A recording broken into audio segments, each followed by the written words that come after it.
শরীয়তপুরের ভেদরগঞ্জে জমি নিয়ে দীর্ঘদিন ধরে চলমান বিরোধের জের ধরে হামলা ও ভাঙচুরের ঘটনা ঘটেছে। এ সময় একটি বাড়ি আংশিকভাবে ভাঙচুর করা হয়েছে। অভিযোগ রয়েছে প্রতিপক্ষ জমিসহ বাড়িটি দখলেরও চেষ্টা করেছে।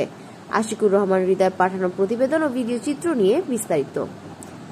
ঘটনাটি গত শনিবার সকালে উপজেলার সখীপুর থানার উত্তর তারাবুনিয়া ইউনিয়নের কালামিয়া সরকার কান্দি এলাকায় ঘটেছে। বিষয়টি নিয়ে ভুক্তভোগী মালেক প্রধানিয়া গতকাল রাতে সখীপুর থানায় একটি লিখিত অভিযোগ দায়ের করেন।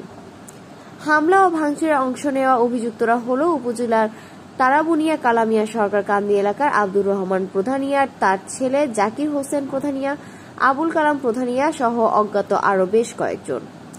পুলিশ ও স্থানীয় সূত্রে জানা যায়, মালেক প্রধানিয়ার সাথে দীর্ঘদিন ধরে জমি নিয়ে বিরোধ চলছিল প্রতিবেশী আব্দুর রহমান প্রধানিয়ার। বিষয়টি নিয়ে স্থানীয়ভাবে একাধিকবার মীমাংসার চেষ্টা করা হয়। এ নিয়ে শনিবার স্থানীয় সালিসির মাধ্যমে জমিটি মাপার কথা থাকলেও রহমান প্রধানিয়া জমিটি নিজের দাবি করে মাপতে রাজি হয়নি।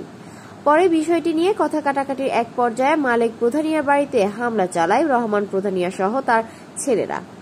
হামলায় ঘরের বেড়ার সীমানা প্রাচীর ক্ষতিগ্রস্ত হয়, পাশাপাশি বাড়িটি ভাঙচুর করে জমি দখলের চেষ্টাও করা হয়। পরে পুলিশ ও সেনাবাহিনী উপস্থিত হয়ে দুপক্ষকেই শান্ত থানার পরামর্শ দেন।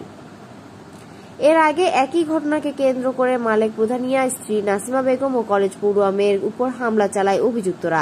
এ সময় মালেক প্রধানিয়া গুরুতর আহত হলে তাকে শরীয়তপুর সদর হাসপাতালে নিয়ে গেলে অবস্থায় অবনতি হওয়ায় উন্নত চিকিৎসার জন্য ঢাকায় রেফার করা হয়।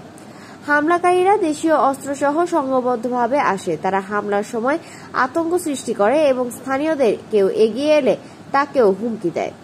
অভিযুক্তরা প্রভাবশালী হওয়ায় থানায় অভিযোগ করলেও বিচার পাচ্ছেন না ভুক্তভোগী পরিবারটি।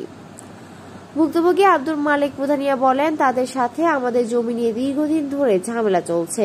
আমি স্থানীয়ভাবে অনেকবার বসার চেষ্টা করছি, কিন্তু তারা কাগজপত্র নিয়ে আসে না। ঘটনার দিন স্থানীয় সালিসির মাধ্যমে আমাদের জমি মাপার কথা, কিন্তু জাকির প্রধানিয়া জমি না মেপে আমাদের পুরো জমি দখল করতে চায়।